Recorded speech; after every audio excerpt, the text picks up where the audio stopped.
श्री शिवाय नमस्तुभ्यम। हर हर महादेव। नमस्कार प्रिय भक्तजनों, आज मैं आपको बताऊंगी वैशाख के महीने की सोमवार की अष्टमी 5 मई को है। तो आप सोमवार की अष्टमी के दिन शिव महापुराण की कथा के अंतर्गत गुरुजी के द्वारा बताए गए सरल से साधारण से उपाय कर सकते हैं। धन संपदा से संबंधित उपाय है, रोग मुक्ति के लिए उपाय कर सकते हैं, वैभव लक्ष्मी के लिए, नौकरी के लिए कर सकते हैं, शादी ब्याह के लिए कर सकते हैं। साथ ही साथ आप जैसे कि किसी भी कोई भी कार्य, आपका कोई कार्य अटक रहा है या लड़ाई झगड़ा घर में बहुत ज़्यादा बढ़ रहा है, तो इसलिए आप इन उपायों को कर सकते हैं। बहुत सारे उपाय हैं, 2-3 पार्ट में आप इन उपायों को मैं बताऊंगी, तो आप इन उपायों को कर सकते हैं। पहला पार्ट मैं लेकर आई हूँ, तो आप देखिएगा कि सोमवार की अष्टमी 5 मई को है, वैशाख का महीना है। तो निर्मलेश्वर महादेव का स्मरण करते हुए उपाय करना है। जब कोई हमें ऐसा लगे कि मतलब कोई कष्ट देने का प्रयास कर रहा है, हमें दुख देता है या तकलीफ़ देने का प्रयास कर रहा है, ऐसा लगता है कि कोई हमें तंग कर रहा है, तो आपको यह उपाय करना है।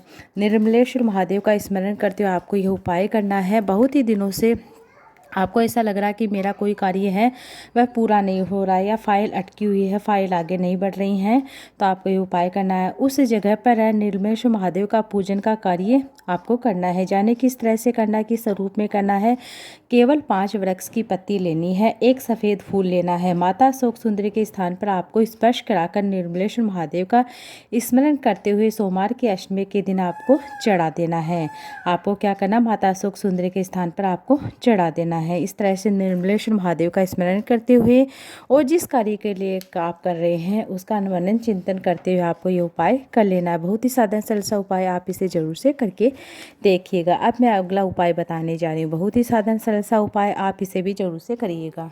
अब मैं आपको अगला उपाय बताने जा रही हूँ। यह केवल वैशाख के महीने में किया जाने वाला उपाय है। आपको क्या करना है, एक मिट्टी का पात्र लेना है या एक कलश लेना है।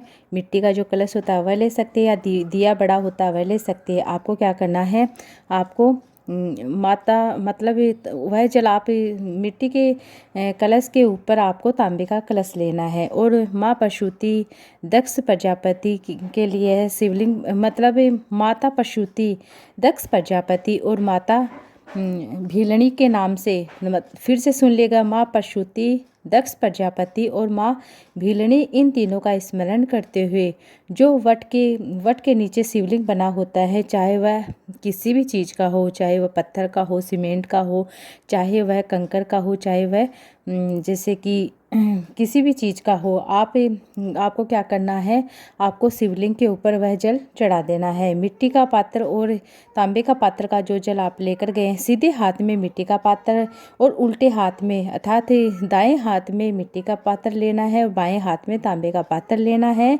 और आपको क्या करना है, शिवलिंग पर जल अर्पित कर देना। उस जल को झेलकर थोड़े से जल को पात्र में लिया, उसका आचमन दो पति पत्नी दोनों करते हैं, तो करने से संतान की प्राप्ति होती है, संतान की जो कामना होती है वह पूर्ण होती है।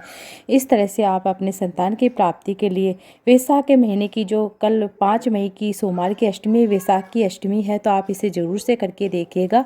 आपका यह उपाय, आप ये उपाय करेंगे तो आपको ज़रूर संतान की प्राप्ति होगी और साथ में मनचाही संतान की प्राप्ति होगी।